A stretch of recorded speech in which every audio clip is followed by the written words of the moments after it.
When I did Star Wars, the whole project was an exercise in reining myself in and designing a film to be able to get the maximum amount of strange environment and exciting spaceship action out of very, very little.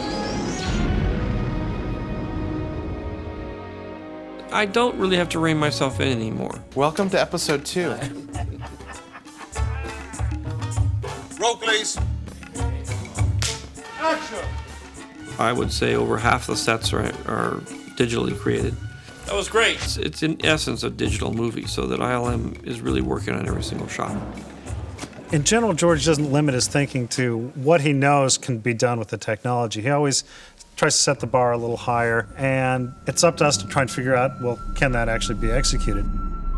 You know, film is a very collaborative medium. The ILM group is just part of the team, and they're able to tell me what they can and can't do. You are the ones that has to deal with the overall picture. I'm, for the visual effects, acting as the DP. So I'm concerned primarily with technical and aesthetic issues of putting the shots together. Rob is kind of the actors. George will direct Rob, and Rob will pass that on to his people. We are no longer safe under their protection. Perfect. Okay, print the last one. Be sure that the animation department gets that piece. And that's how we do it.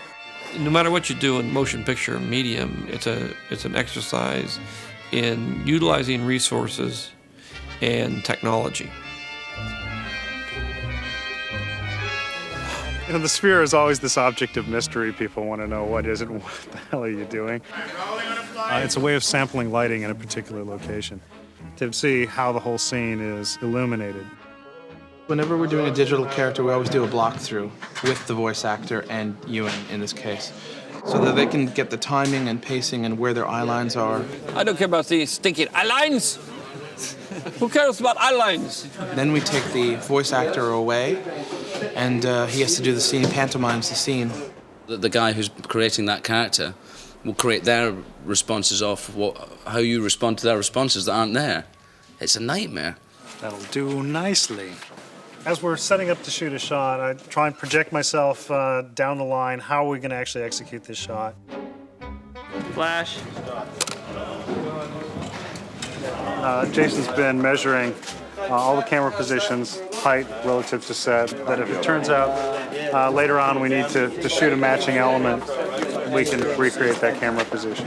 It's imperative that a match mover from ILM be on set to take set measurements and to place these track markers. Without a match mover, these track markers might not be in a shot, and it'll make it virtually impossible to recreate the camera move and to make a photorealistic environment. A day to shoot, and probably for these shots, 4 or 5 months in post.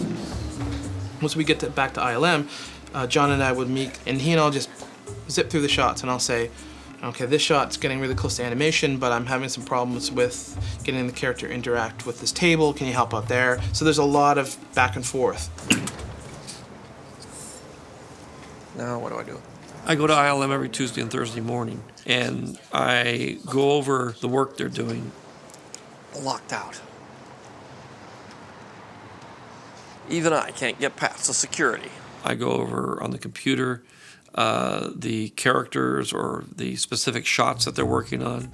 The real breakthroughs, I think, with ILM were to take the strides and the inventions that have been created over the years and then try to streamline them and make them less expensive.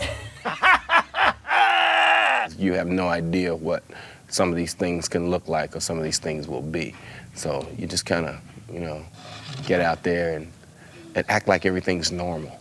It's challenging because there's nothing there, but it's like theater in that way, It's very demanding on the imagination.